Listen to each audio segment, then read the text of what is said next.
ಹಂಗೆ ನಮ್ಮ ಟೂರಿಸಂ ಸಂಬಂಧಪಟ್ಟಂಗೆ ಇನ್ವೆಸ್ಟ್ಮೆಂಟ್ಗೆ ಏನೇನು ಪ್ರಾಬ್ಲಮ್ಸ್ ಇದೆ ಅಂತ ಹೇಳ್ತಾರೆ. ನಮ್ಮ ಸರ್ಕಾರದವರು ಕೂಡ ನಮ್ಮ ಹತ್ರ ಏನು ಟ್ರೆಷರ್ ಇದೆ, ಏನು ನಾವು ಕೊಡ್ಬೋದು, ನಮ್ಮ ಪಾಲಿಸಿಯಿಂದ ಏನು ಮಾಡಿದ್ದೀವಿ, ಈಗೇನು ಮಾಡಬೇಕು ಅನ್ನೋದು ಕೂಡ ನಾವು ಕೇಳ್ತಾ ಇದ್ದೀವಿ. ಅಷ್ಟು ಬಿಟ್ಟರೆ ಅಧಿಕಾರಿಗಳನ್ನ ಇಟ್ಕೊಂಡು ನಾವೇನು ಮಾಡೋಂಥ ಸಂದರ್ಭ, ಅಧಿಕಾರಿಗಳು ಆಮೇಲೆ ಎಕ್ಸಿಕ್ಯೂಷನ್ಗೆ ಅದಕ್ಕೊಂದು ಸಿಂಗಲ್ ವಿಂಡೋ ಏಜೆನ್ಸಿ ಕ್ರಿಯೇಟ್ ಮಾಡ್ತೀವಿ, ನೋಡಲ್ ಆಫೀಸರ್ ಕ್ರಿಯೇಟ್ ಮಾಡ್ತೀವಿ, ಕೋಸ್ಟಲ್ ಡೆವಲಪ್ಮೆಂಟ್ ಅಥಾರಿಟಿ ಇದೆ, ಅವ್ರನ್ನೆಲ್ಲ ಇನ್ವಾಲ್ವ್ಮೆಂಟ್ ಮಾಡಿಕೊಂಡು ಆಮೇಲೆ ನಾವು ಮಾಡ್ತೀವಿ.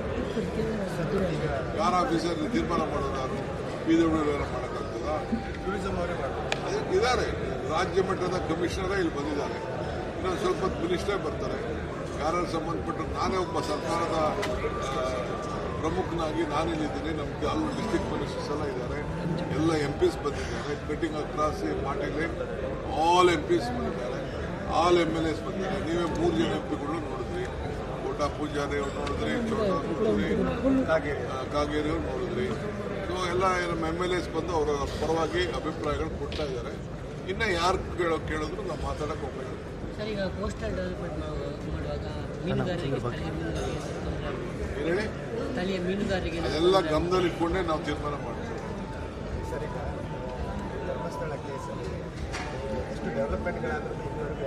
ಈಗ ನಾನು ಅದೆಲ್ಲ ಯಾವುದು ಮಾತಾಡೋದಿಲ್ಲ ಅಂತ ಹೇಳಿದ್ದೀನಿ.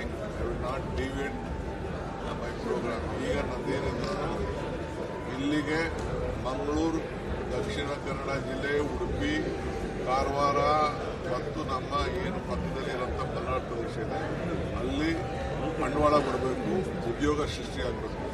ಇದು ನಮ್ಮ ಮುಖ್ಯವಾದ ವಿಚಾರ. ಅಷ್ಟು ಬಿಟ್ಟು ಬೇರೆ ನಾನೇನು ಮಾತಾಡೋದು. ಈಗ ನೋಡಿ, ನಮ್ಮ ಡೆವಲಪರ್ 30 ವರ್ಷ ಆಯಿತು ಬೆಂಗಳೂರಿಗೆ ಹೋಗೋರು. ನಾನು ವಾಪಸ್ಸು 200 ಜನ ಕರ್ಕೊಂಡು ಮಾಡ್ತೀನಿ ಇನ್ವೆಸ್ಟರ್ಸ್ ಅಂತ ಹೇಳಿದ್ದಾರೆ.